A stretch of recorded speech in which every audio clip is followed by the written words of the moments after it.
You hear that? Yeah. Happy Halloween. Happy Halloween.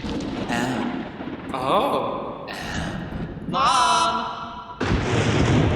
I've been waiting for you. Do you rub balls like me? Magical, mystical balls. Are you ready for a reading from me? I'll fry your fish and mine. The 5 of Burlington, you'll buy a nice coat. The 10 of Subway, footlong down your throat. Wait, what's going on? What are you doing? Is this a spell? With the 20 of Jack and the 30 of Dell, you'll eat like a creature on your way to hell. Dinner salads and saccharin, hordes of fat cats. Call in the district manager wherever they're at. Dolls and daddies, babies in quandary, let there be complaints and corporate apologies fondly. And those who are very, wherever you dwell, pick your hill and I'll stand with you and yell, it's very scary Delta! Today's guest is always on point. It's the Queen of the North, Brooke Lynn Hytes. Hi, Delta. How are you? I'm wonderful. I'm so honored and excited to be here. I'm excited you're here. We haven't seen each other literally since we came back from the pandemic. Yeah. We were just talking about that, working at Executive Suite together. Yeah, that was 2020, 2021. Yeah. That's crazy. Yeah. Which is weird because it seems like because we all know each other and follow each other on social media, you'll say, oh, I just saw Brooke Lynn like last night. I just saw you doing your makeup and, you know, sharing something about brows or whatever. So it feels like you just saw someone, but you didn't. No. You know what I mean? It's been a minute. Yeah. Yeah. And we were just talking about what a fun show that was because we had butterfly nets. Right. And we couldn't do anything. We just had to walk around with butterfly nets and people were just giving us money. It was fabulous. The Executive Suite at that time, especially, it was like so many people were coming out to that show and they just made it happen. They really made it happen. That was a Thursday night party and it was so fun. Pandemic drag honestly was kind of it because there were so many restrictions that there was so much you could not do. So you could just basically show up and walk around and people were so excited to be out that they were giving you so much money and they were so excited. The energy was so good because you felt like you were alive, but you didn't have to do anything. It was like pristine drag. I love it. I love it. Are you a Halloween person? I am not. Okay. I mean, like every day is Halloween for me is the way I look at it. Like, I don't understand why I need to put a costume on top of my costume. Yeah. So I think I was more a Halloween person when I wasn't doing drag because then it was special and I got to dress up. But now I'm like, I have to think of something like spooky to do. I lined my eyes in black. That was my contribution. And I wore orange hair. I think that's plenty. I think so really too. do think that's plenty. I hold this because I'm somebody who loves Halloween. I still hold the space for people because my mom, I was raised with just my mom. And so she always made all my Halloween costumes, mine too. that kind of thing. And so I think that's where I like sort of fell in love with it. But then I know what you mean. When you get into drag, you're like, how do I then parlay this into something else when I'm already always in a costume? And I'm not like a spooky ooky kind of drag queen. Like I just want to be beautiful and glamorous. So like there's not a lot you can do with that. If I did do a Halloween number, I'd probably do like Catwoman or something like that. Yeah. But it's just like I'm already like putting in the work to be in drag and now I have to like go the extra mile and I'm like, ugh. If it's a special event, yes, but like because it's October, am I going to do a Halloween number? Probably not. But here's the trick, because we were talking off camera about this and we know this is true. When we do shows, obviously we have to know and read the audience. Well, what am I doing here? And we were saying like brunches sometimes. We're not saying that you phone it in, but it's definitely a time where we know that we're providing color for other people's celebratory events and parties. I have found, and I know you do hot stuff, is as part of a mix. Yeah. Red devil horns, a red sequin dress. There's your Halloween There you number. go. Because some people only want to see that. Yeah. They don't want to be gore. Like they don't like that. And that's Yeah. okay. So it's a safe number for brunch. And it has to be authentic to who you are. Right. You know, that's the thing. Like I've come to realize in drag, like so many times I've tried to do numbers to please other people or because I think that's what they want. But I'm like, no, what do I want to do? Because that's what I'm going to perform the best. And like, if you're feeling it, the audience is going to feel it. See, I think that's like the cardinal rule to all of it. We just came off of Continental. Yes. Continental literally just happened. And as this comes out, it'll just be fresh. obviously you are one of just a handful of entertainers that has been on Drag Race that knows both things, knows what it is to be continental excellence and also knows what it is to be Drag Race royalty. What do you think goes into the two different mindsets, or are they two different mindsets? I think they definitely are. I came up at a weird time because I came up and I learned about Continental around the same time I learned about Drag Race. So I was kind of inspired by both worlds at the same time. And I know a lot of the old school girls came up with just Continental and then Drag Race came afterwards. Or the newer girls, it's just kind of Drag Race and then they learn about Continental. But I came up with them both at the same times. So I think the difference is Continental, obviously it's a pageant. Everything has to be on point. It has to be perfect, pristine. You have to know how to talk. I think that's something a lot of people don't realize about Continental. They're like, it's a beauty pageant. And it's not. Like you have to be beautiful and put together, but that pageant gets turned around every year in question and answer. Every time someone has to open their mouth, the most beautiful girl, the girl you think is winning, will lose because she can't talk. So it's about talking. It's about your talent. You have to have talent. Like that's how I won. I wasn't the most beautiful by far, but I had an amazing talent. So it's the things like that to consider. But I think overall Continental is about being polished, put together, poised. And Drag Race, it's about being stupid and silly and fun, I think. It's about making people fall in love with your personality. And they're not really going to do that if you're like pageanty. And that's something I had to kind of learn on Drag Race because, again, I came from the ballet pageant world where you were always poised and put together. And I had to learn how to let go and be stupid and not take myself so seriously. Take what I did seriously, but not take myself seriously. I feel like that's something that I've always known about you because I met you way prior to Drag Race because you had guested before at Dreamgirls. Dreamgirls, yeah. We did a gig together in Palm Springs. What was that? I forget the gig, but we did that. Yeah. And I've always known you. See, again, this goes back to a handful of people. Yourself, Roxy Andrews, Sasha Colby. There's people that have been doing this for a very long time. And so these are just people who fully embrace and understand the differences in different types of gigs. What does this require of me? How can I give 100% to this? And I know you've been sharing a lot on maybe it's on TikTok and Instagram, but there are videos with just like some tips. And one of them that really resonated with me was you were flying to somewhere in Canada Quebec on a City. different airline. Yes. Tell us about that. Not my usual airline. I'm a Delta girl. We love Delta. Even though I live in Chicago now and it's not a hub, I've still stuck with them, even though I have to take a connecting flight everywhere. But I was flying with a different airline and one that I didn't really trust. It was Air Canada. I'll just say it. And they had just gone on a big strike. So I was like, oh, this is going to be... And it was an in and out gig. You know, it was one of those, like I flew in, I did the gig. I was leaving at like 4 a.m. the next morning. It was Continental Monday. I was like, my luggage can't get lost. I need to get there and get back. So and I've done this before. I just packed everything in a carry-on. And it's not that hard. I mean, it's harder for some girls, I think, if you have big hips and stuff like that, but I don't do all that. So it's quite easy for me to do. And yeah, I got everything down into a carry-on and a little carry-on bag. And I got in, did the gig, and got the fuck out. See, I love that. Again, that is just that training and that understanding of what are my most effective numbers? What is going to give people the pops that they need and that I want to give without cheating anything? Yeah. You know? And it's a fun challenge. I enjoy doing it. I'm like, ooh, how am I going to do this? And it's like, it gives me something to like look forward to. And I was inspired. Have you ever seen that video on YouTube of Erica Andrews packing for a gig? I don't think so. It's Erica and I think Roxy's in the background and it's so funny. And Erica's literally like packing like probably like 20 giant like lion mane wigs into the suitcase. And she's like jumping on she's it. sitting on it. Yes. Yeah. Okay. Yes. And that's what kind of inspired that. I was like, oh, I need to try that. Yeah. Yeah. What would you say your like drag essentials are that maybe go with you on a carry-on no matter where you go? My makeup palettes, always in my carry-on. I don't surprisingly bring that much actual drag in my carry-on luggage with me. I should probably start doing that more. But my makeup mirror, my Reiki makeup mirror, because those things break like crazy. So that always travels with me.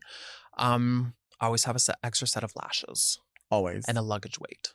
Okay. Always have a luggage weight. See, I always think like, are those going to tell me the truth? Because I don't know. But I feel like I always overpack and I wear the simplest things.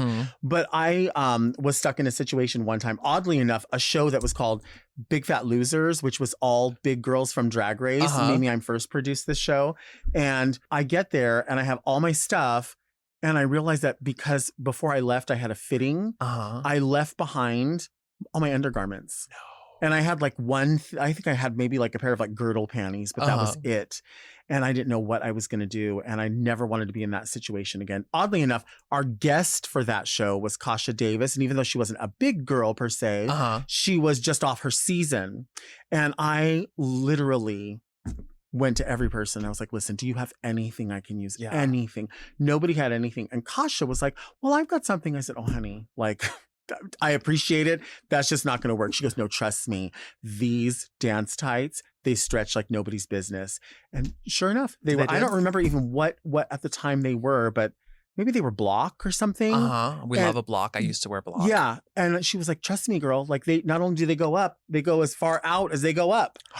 And she saved my ass. But ever since that situation, I was like, I have to have certain things in my carry-on. So that makes sense that you do that too, because the one thing I've only ever forgotten like one major thing ever. And I was in Eureka Springs, Arkansas, which is like a 3-hour drive from the airport. So you're in like the middle of like the Ozark Mountains in Arkansas. And I opened my makeup kit, no foundation. Stop. What did you do?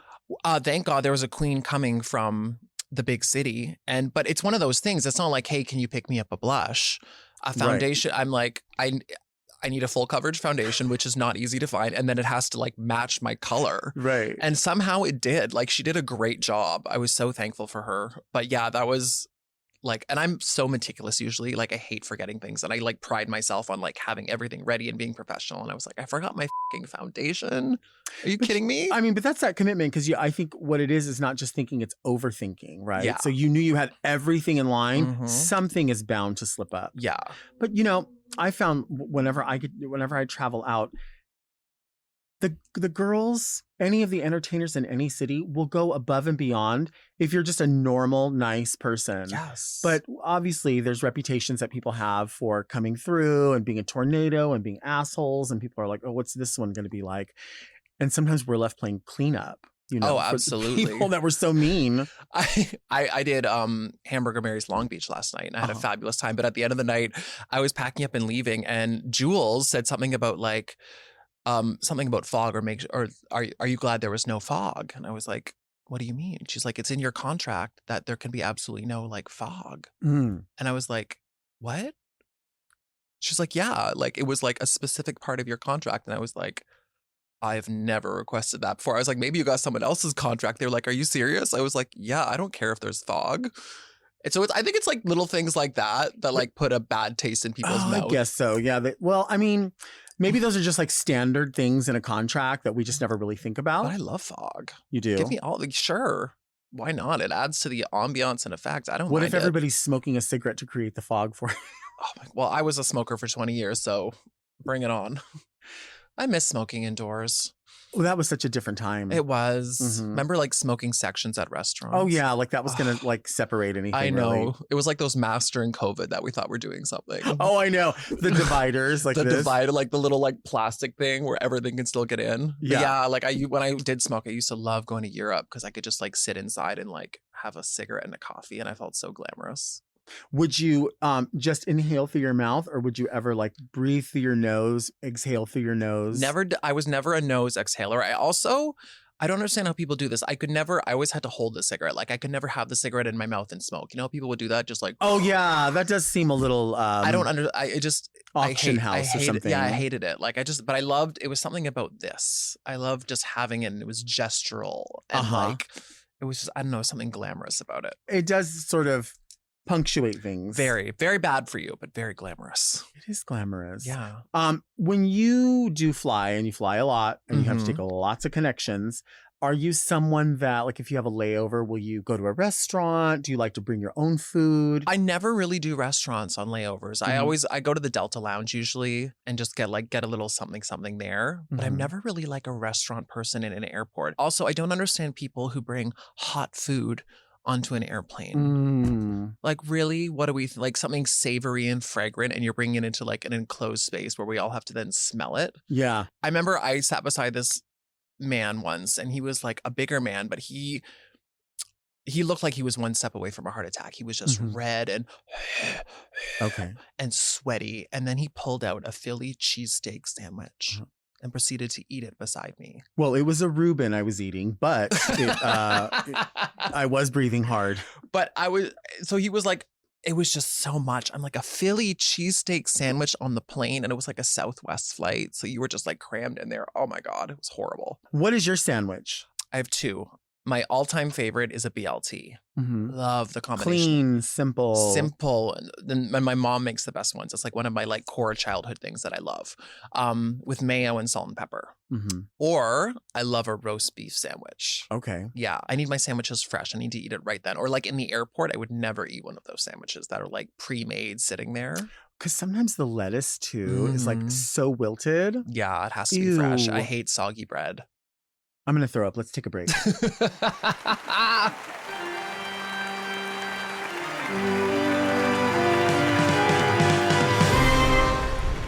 Do you want a beautiful, pristine hole like me? Hey everybody, it's Delta, and I usually don't talk about my back door, but it's time to start.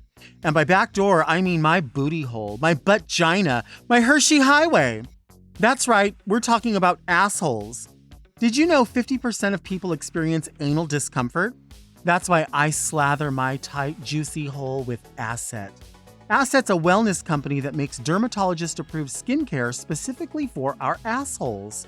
Our perianal skin, or otherwise known as the skin on and around the anus, is very delicate and easily irritated by sudsy soaps, sweat, and friction, and that's why Asset's products are made with premium ingredients typically found in luxury skincare and optimized with a unique pH for perianal skin.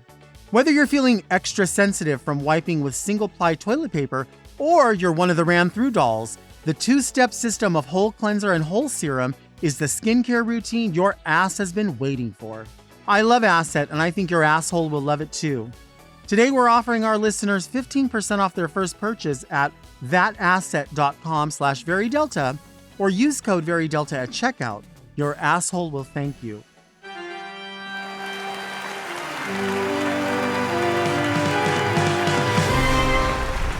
We are back with Brooke Lynn Hytes. On this show, we obviously exacerbate the simplest things in the world because there's so much going on. I don't understand what's happening. I don't have the answers, but I do know about the small fish. And I know you do too, because you share all over social media when something is happening and it's, needs to be addressed. Is there anything happening maybe on this most recent trip that you could address, a small fish? A small fish? let me pull up my phone. I keep a list. Oh, do you this keep is a what list? I love. Yes, I love this. I keep a list. This is what I love. Let's see what we have here. Okay. Brooke Lynn Hytes is always prepared. I'm telling you. Always. Ankle boots. Okay. I don't care for them. No. Ankle boots are a specific thing that you should wear with a catsuit or long pants. Okay. Because I don't care if you're Ginger Minge or Naomi Smalls, they just cut you off. It's all about the line of the leg continuing all the way down. And when you wear an ankle boot with like a skirt or anything short, it just cuts you in half. You just stop the line. Don't stop the line. Right. And don't stop the music. Don't stop the music. Don't stop the line. What else do I have here? Oh, this is a big one for me. Stop making television seasons 8 episodes. Oh, yes. I want to be fully engrossed. I want a 22 episode season, 45 to 55 minutes an episode. I want to be fully engulfed in that world for a while. I hate it when there's a show I love and it's like, 8 episodes. What am I going to do with 8 episodes? Watch it in one day? Right. Like this to be my whole personality for at least 3 weeks. Right. Yeah. Right. Yeah. And they used to do that. And I love discovering TV shows that I love. And I get there and it's like 8 seasons, 23 episodes a season. Do you know that gives me like a boner? Because I'm Okay. like, I have something to do for the next like month. Do you goon during the shows? What does gooning mean, by the way? Well, gooning is getting yourself there like edging in a way, Mm. but to the point where you almost lose all sense of the things around you and you get caught up in sort of a frenzy, a euphoria, and you like go like Yes, I do. If it's a Uh-huh. really good show. I just rewatched Scandal, Okay. and that's great because it's just like soap opera drama. And I'm also very big.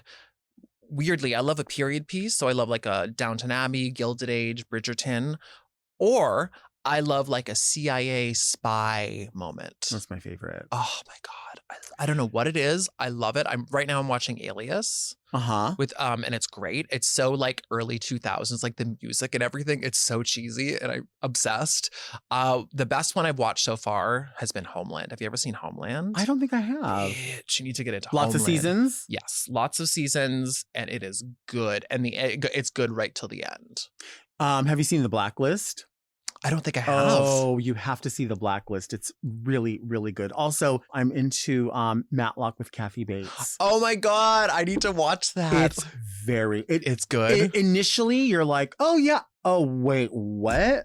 In the first episode. Oh, it really gets And then you you're there? hooked immediately. Ugh. What do you watch on a plane? I don't watch. You don't? I almost You never watch read things or you on just go plane. sleep? I put in music.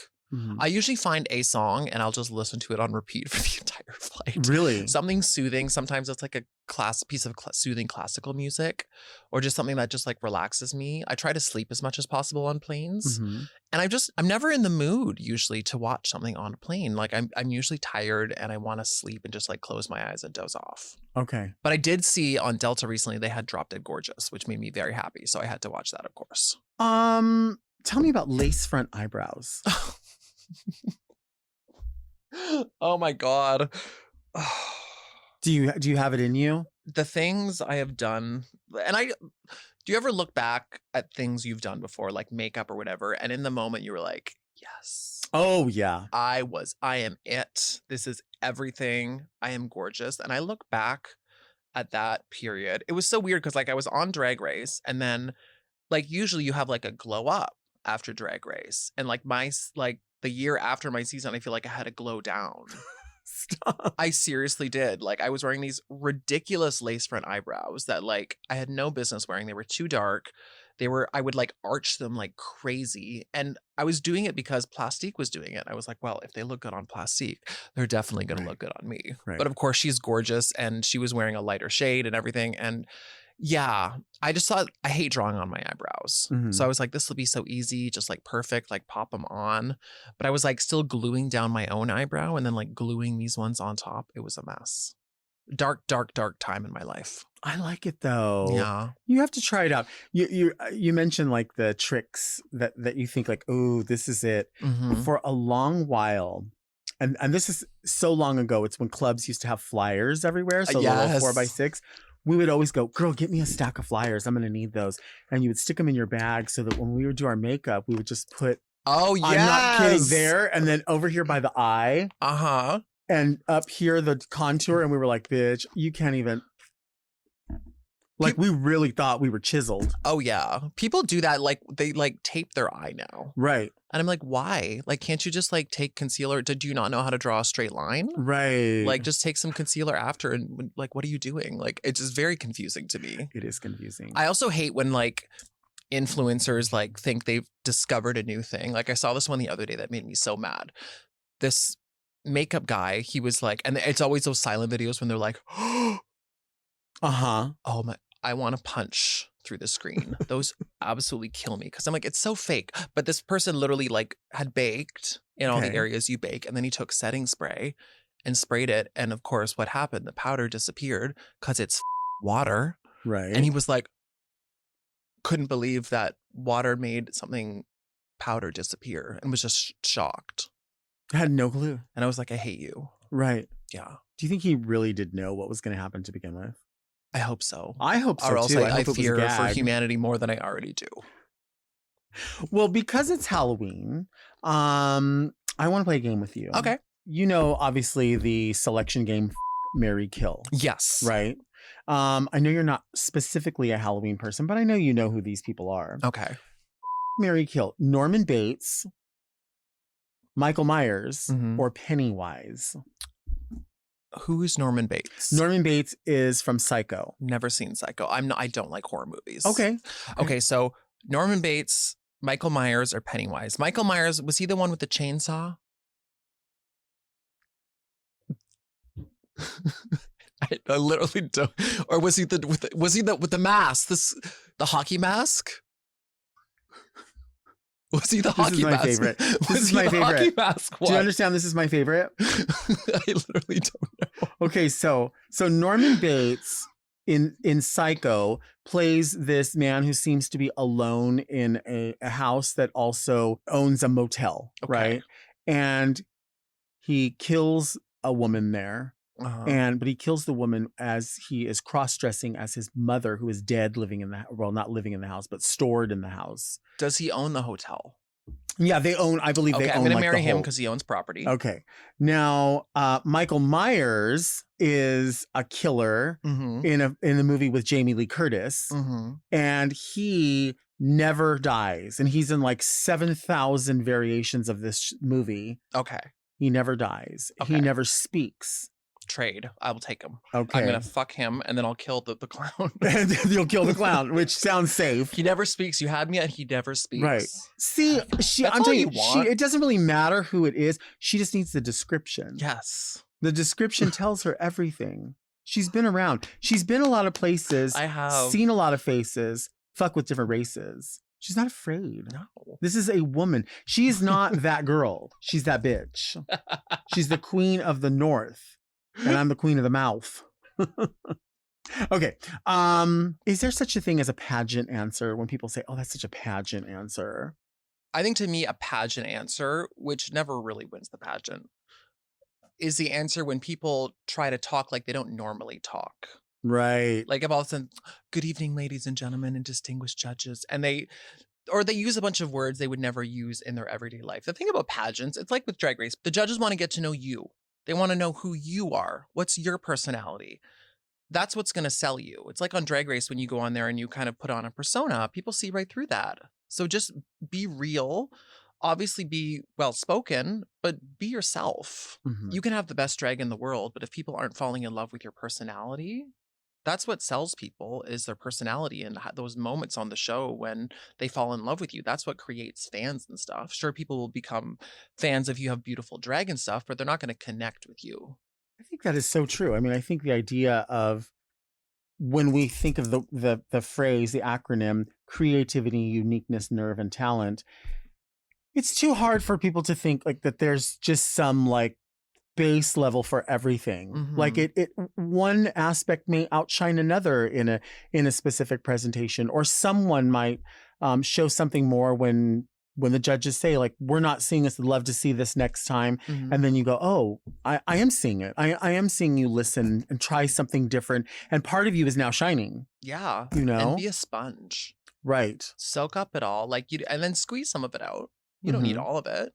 Like, what do you like to see, like, as a judge? I love someone who's delusional. Someone who just buys whatever they are selling, you know? Yeah. And they just believe in themselves and you cannot tell them anything. I love that. But I look for, obviously, good drag. I come from the pageant world, so I look for polish when it comes to the looks. But then also, I look to fall in love with the person behind the looks. I think that's just as important. Sure. And also how you present things. And this comes down to a lot of people, they have these really expensive packages and stuff. But where's the taste level? And where's the presentation of those things? It's how you present it to me. It's how you model it. It's like how you feel in it. Like this dress is from Akira and I feel like $1 million in this. And I could walk out on the runway and sell this dress because I feel gorgeous in it. You know, it doesn't have to be the most expensive gown. And that goes for pageantry as well. It needs to be clean and well made, but it's how you present it and how you sell it and how you wear it. I think a lot of people just put everything on and they're like, okay, I'm ready. And I'm like, but there's where's the finesse? Where's the style? Where's the substance to it? I like that. I never really, I mean, it's so interesting. Again, there's only a handful of people that are able to see these types of, I say commitments when I say pageantry and drag race, see them as very equal, but so very different worlds and different approaches. Yeah, they are. My kind of life motto is always yes and. Always just say yes and try to say yes to as much as you possibly can, because you just never know where those doors are going to lead you. You never know where the next opportunity is coming from. Like, it could be anything. So always just kind of be open and be willing. Do you say yes to candy? I love candy. You do? How do you feel about candy corn? I like candy corn just fine. Too. Yeah, I don't eat a lot of it, but I don't mind it. Yeah, I do think love candy. Every type of candy has its place. Okay. And I don't feel like I'm not going to force you to eat any of this, but I don't think you won't have to. But okay. Have you ever been into Kool-Aid popping candy, which I think is like Pop Rocks? Sign me the fuck up. Okay. Let me see. I also love eating in drag. A Oh, lot of you people do? don't. I will mow down on a hot dog in drag if I can. What do you put on your hot dog? Honestly, everything. Yeah. I live in Chicago now, so there's like the Chicago dog, which is, do you know what a Chicago dog is? I do, and it's my favorite type of hot dog. Yeah, it's a good hot dog. I love everything pickled. Yeah, everything. pickled relish, everything. Onions, all of it. It's really good. I wish there was ketchup on it, but I just usually put more ketchup on it.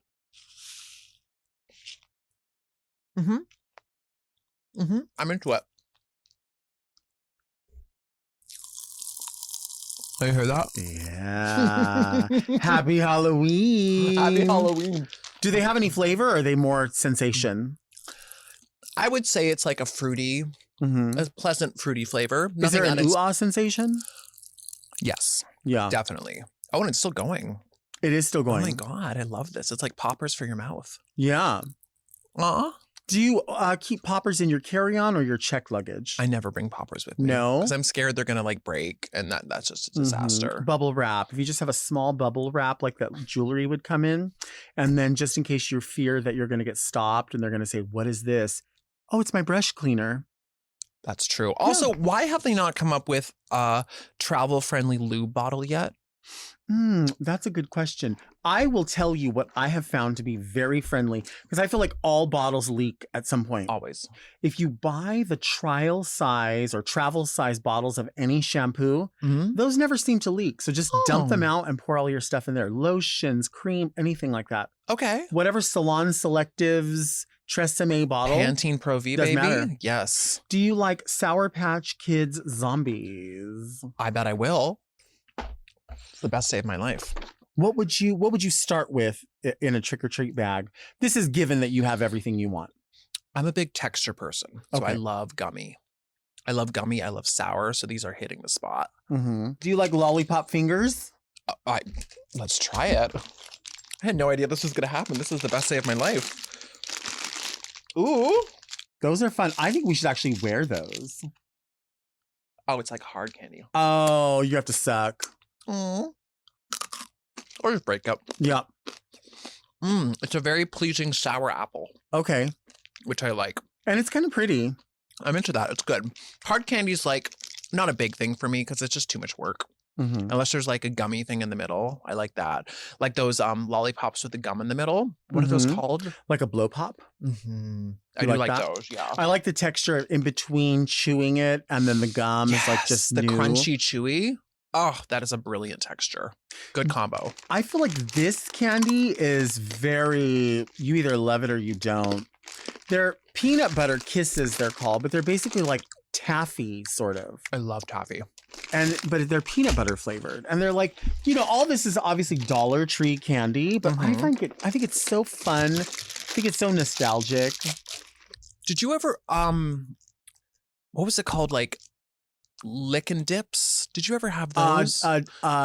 Dip and sticks? Yeah, it was like the little candy stick, and you would lick it and dip it in the different flavors of powder. Yeah.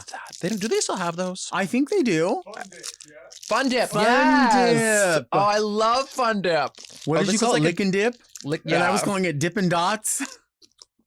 One of my favorite like core childhood memories was like every Sunday, me and like after church, I would always have like friends over. And my mom would always give us $1 and we'd walk to the convenience store and get penny candy. I try to tell people about penny candy and they're like, what? Yeah, it was like 5 cents for like the Hot Yes. Lips, like the little big feet, the little Cokes. The big Cokes were 25 cents. Do you remember like the boxes of like lemon heads, what Cherry Clan? There was like all that stuff. Mm-hmm. And I loved my convenience store because the guy was so nice because they would never charge us tax. Oh. So it was just $1, not like $1.25. Uh-huh. And he would also never check our bags. And we most definitely. I don't know if you're old enough to remember this, but there was a time where you could just take a note with you to the store and go, this note gives permission to my son Gabriel to get a pack of cigarettes for his mother or whatever. And you would take it in and they would go, okay, it's a note from your mom. And That was before my time. oh, so I'm old. Okay, so yeah. I'm not young, but we never did that in Canada. Well, my mom also never smoked or drank. So like, that's right. You're from Canada. yeah, but you think that's something that would happen in Canada. That seems like a more Canadian thing than an American thing, like the whole trust aspect of it. Oh, I feel like Canada's so gentle in so many ways. Yeah. You know what I mean? So I feel like Loved the texture, did not care for the flavor wasn't there. the peanut butter was weird. Okay. It was like a weird peanut butter. Now I can't expect you to eat these, but we do have to show, of course, an original candy Can I eat corn. them? Sorry, I just opened all your candy. Well, and it's your candy. Oh, I it's my mean, candy. I get to take it with me. Oh. I have spent the past 50 years eating candy. I can skip one time. I'm gonna say out of all these, the Sour Patch Kids and these are like Really? it for me. Candy corn is good. It's just good. It's simple. It's to the point.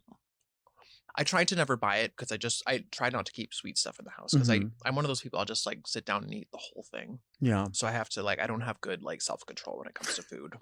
I just Well, will you eat do it. because you keep it away.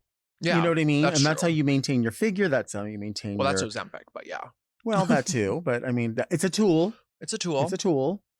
I feel like I was like one of the pioneers of Ozempic. Really? I started taking it like back in like 23, 22. And you love it. I do. I don't take it as much anymore now. Like I was on it like hardcore for like a year and a half and I got really skinny. Mm-hmm. I think like when I started it, I was like 200 pounds and I'm like 6'3". So that's fine. I just have that dancer body dysmorphia. Like I was Mhm. always like 170, 175. And then like as you get older, you just gain weight. And like I was just very uncomfortable in drag and with the corsets and everything. So I took it and I got down to like I think 165 and that was just too skinny. Yeah. But again, at the time, you don't think that. And then you look back and you're like, oh, yeah, I look crazy. So now it kind of like balanced it out. It's hard for us dancers. It You is. know, it's just because our weight fluctuates. You know? As and- the bucking diva of SoCal, I know Mhm. you can relate. well, and it's been so hot lately. My body loves the heat because I'm a dancer, and so in my soul, In your soul, you do have the soul of a dancer. I have the soul of a dancer. Let's take a break.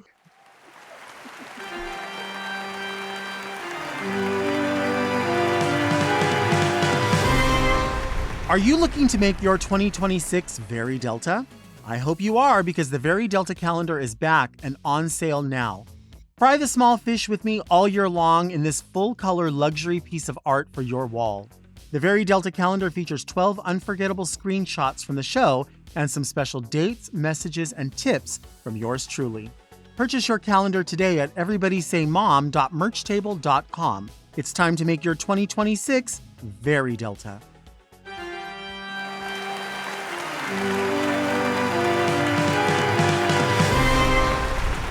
We are back with Brooke Lynn Hytes. Now, this is the part of the show that we call Read Me Delta, where people send in their letters, they have questions, they need advice, and we like to give it to them Absolutely. as much as we can. Free readings. Some people need them a little more than others. And I'm going to start with the first letter. Okay. Oh, do you have letter opener? There you go. You do. Thank you.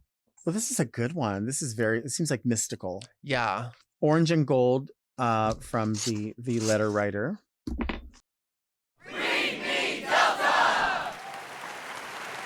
Dear Ovaries of Long Beach and Queen of the North, I find it fascinating that since 2009, there have been over 75 winners across all of the Drag Race franchises. I don't know if it's remarkable or just plain sad that I can't name every single one. Can you?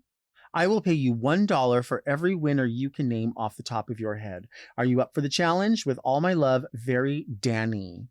I cannot. I can name... I absolutely cannot name every winner. Should we try though? I mean, BB, Okay, BB. Raja, No, BB, Tyra. Tyra. No, yeah, BB, Tyra, Raja, Season 4 was Sharon? Chad. No, Chad was All Stars. So Sharon was season 4. Season Bianca 5. was Bianca. 6. Jinx. 7, Violet. Uh-huh. 8, Bob. 9, Sasha. 10, Aquaria. 11, Evie. 12, Jada. 13, Willow. 14, Simone. 15, Sasha. And that's all I got. I mean, I'm trying to think like what other, there's obviously so many franchises. Do you think next there would be like RuPaul's Drag Race Outer Limits and it would just be like outer space? Yeah, I'm still waiting for them to do it like Top Model, like when they put them all in a house. Mm-hmm. I want that because I feel like that would be really good TV and really. Would good you do drama. that? Yeah, you can't though. I kind of host my own thing. Everyone's always like, "When are you doing All Stars?" And I'm like, I know, like I like do my own. Baby, you all started it out already. But like it maybe like I never say never. Maybe in the future at some point, if Canada ends and I need to check, who knows? Open to anything. Would you do like a pageant? There's one pageant I still want to do. It's called Universal Show Queen, and it's in Hawaii. And I love the Hawaiian people. They're just, I know so many people through pageantry from there. And every time I go there, they're just the most lovely, wonderful, warm, truly sweet people, but they will also cut you. I love, there's this like duality to them. They're like just the nicest people. But then when they get in a fight, it's like on. But so the pageant is in Hawaii, and it's just a cool pageant. It's like a big, really well-known pageant. I think it's like a good prize pack. I think it's like 10 grand. Category is black and white. Then there's showgirl category, which I love. Talent and evening gown. So 4 categories, no talking, no interview. And then the best part, no responsibilities. Do you think I should run for Miss Continental Breakfast? Yes. You think I would do good in that? Absolutely. What would be my talent? What do you like to do? What do you feel like gets you your life on stage the most? Complaining and offering no solutions. That could be a talent. Yeah. You should just come out with sit down at a desk and be like complain and then just be mad at whatever solution was offered. Like that's just not enough either, because then that means I have to get up off my ass and do something. I think you would kill at a pageant. I mean, question and answer interview. Well, they would be like, "You gonna land this plane soon, or are you gonna just keep talking in a fucking circle, bitch?"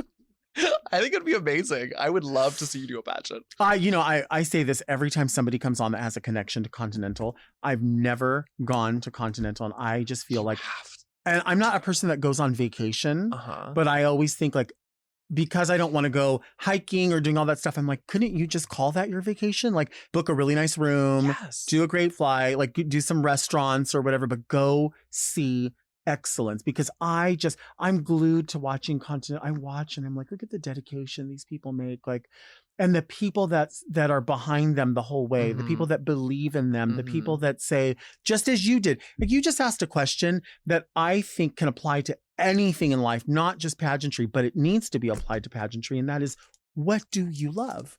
What do you love? Bring that.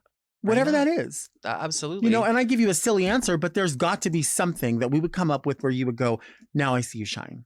Yeah. Now I see you shine. Absolutely. Because you're not being someone else. Exactly. You're being yourself and you're being true. But you absolutely need to come and watch. Continental is my favorite thing every year. It is an event. It's at a beautiful theater. It is packed. People are dressed up and the energy in there is so pretty. Palpable.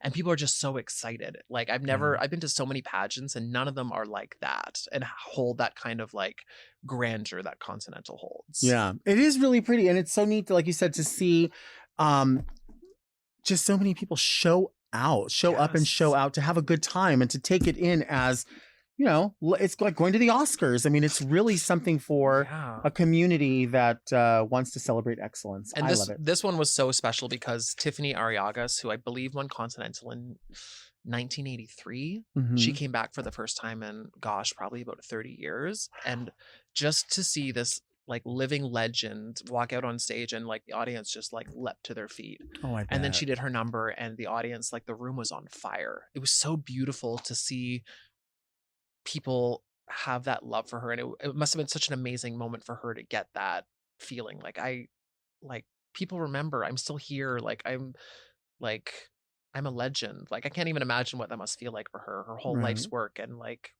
just that respect and admiration she was given was really special to see. It's beautiful. It's beautiful to pay tribute to the people that, Absolutely, as they say, walked so you could run. Yeah, I love that. as they say.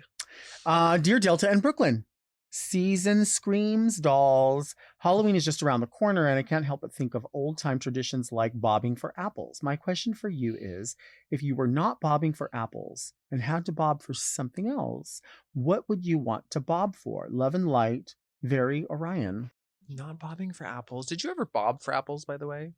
I didn't. And here's my thing about bobbing for apples. Like, I get that maybe that's like adorable in Victorian time or whatever, but I feel like you're just putting your face in a bucket of other people's spit. That's it. It's fair. I don't want to bob for I don't want to bob for anything, I don't think.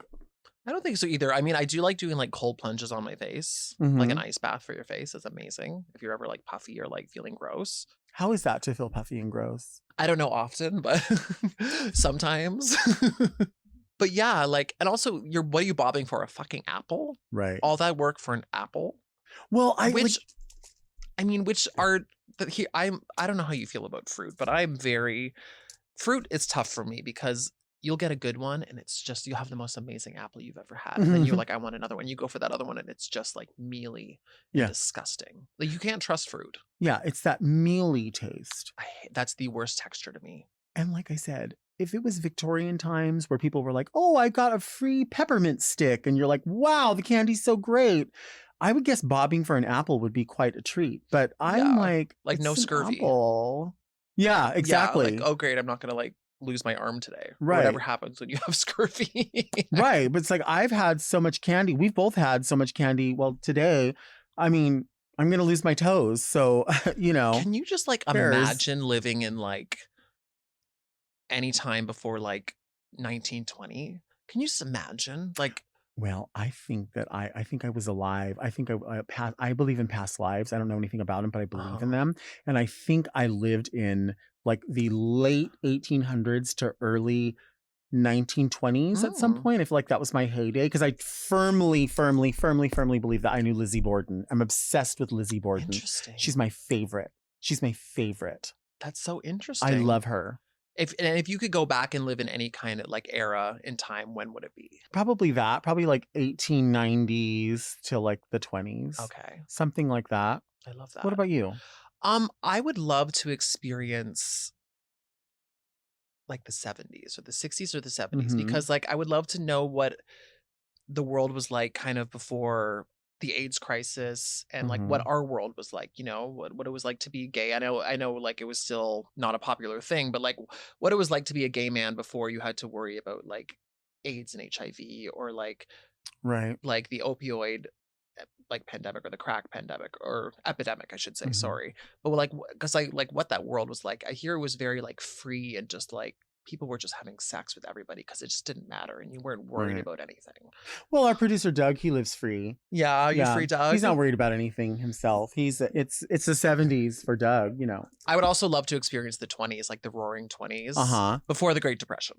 That would be nice. I actually yeah, I guess that those other time periods would be great. I mean, I always think about, because I've seen like obviously like old school porn, like 80s porn, and you think like, man, what that must have been like, before the world started to fall apart in a way. I mean, I guess it's always been falling apart. And just to go to a gay bar, like I never really experienced this because like by the time I started going to gay bars, like people didn't have smartphones as much, but like internet dating was the thing and all that kind of stuff was the thing. But like to go to a gay bar and nobody has a phone and everyone's there and present and like talking to each other and hooking up, and that's how you flirt with people. You have to go out to meet people. What that must have been like. Yeah. This is like that idea that you would by meeting people in person, you would learn like what your interests were and who turned you on and who, and you would say to people, I mean, I can even remember this just in the 90s a little bit, like you would, before you had a phone, it was like, guess who I went home with last night? that leather guy. Like, I didn't think he would be interested in me, but like we were the last two there. And like, and you realize like, oh, well, maybe I am open to something else. Like, I don't know. Yeah. But that's how you figured it out. I love that. Now you just type in, this is what I want. This is what I need. And you're like, please show up and don't kill me. Yeah, literally. Bare minimum. I think my most favorite is I would love to go back and be a 90s supermodel. Late 80s, early 90s. If I could be one of those girls, baby. You would be that. That was the epitome of, like, that's what I base my drag off of. That's what inspires me the most, is those like glamorous, like Amazon women. Mm-hmm. Love it. I mean, that is you. Oh, thank you. I try. Yeah. That's like, I base my drag aesthetic off of, I guess, 90s moms dancing at Natural Wonders in the mall, using a coupon at Burger King. And you do it very well. Having not gift cards, but gift certificates where you don't get the money back unless it's under $10. Thank you for being here. This is so fun. You're the best. Having the best time. I appreciate it. What's next? What's happening right now that people must know about you this fall, this winter, next year? Is there something you want to do? I'm doing the Marie and Peter Christmas tour in December. This is, I believe, my 5th or 6th year doing it. Which is the most massive thing. Yeah, it's so much fun. So I'm excited for that. And then besides that, I'm just gigging, Yeah. I'm just working. I like to be busy and be open to anything. I love that. And I have to say, I'm so thank you for having me. Thank you for being here. But I'm so happy for you, because it's so cool when you see a queen like find that perfect niche that works so well for them, and they're so good at it, and it's just like such a nice fun fit. And you're so good at this, and it's such a cool, amazing thing that you've developed here, and I'm really happy for you. It's so fun. Thank you. I appreciate it. It's super fun. Good. We love doing it. Yay. Thank you. We'll see you next week, and until then, keep things very Delta. Very Delta is produced by Moguls of Media, aka Mom. Hosted by Delta Work. Produced and edited by Doug Robertson. Technical direction by Danielle Mitchell. With original theme music by Will Pitts. Media and design support by Stone Cold. And set design by Eris Sevilla. Executive produced by Alaska, Willem, Big Dipper, Camille Stennis, and Joe Cilio. Recorded at Forever Dog Productions. Oh, yeah. Oh, come fuck me on Cam Soda. Mom! Watch Very Delta uncensored, ad-free, and a day early by subscribing to Mom Plus Gold. Sign up today at mompodcast.plus for premium content, including weekly episodes of More Very Delta.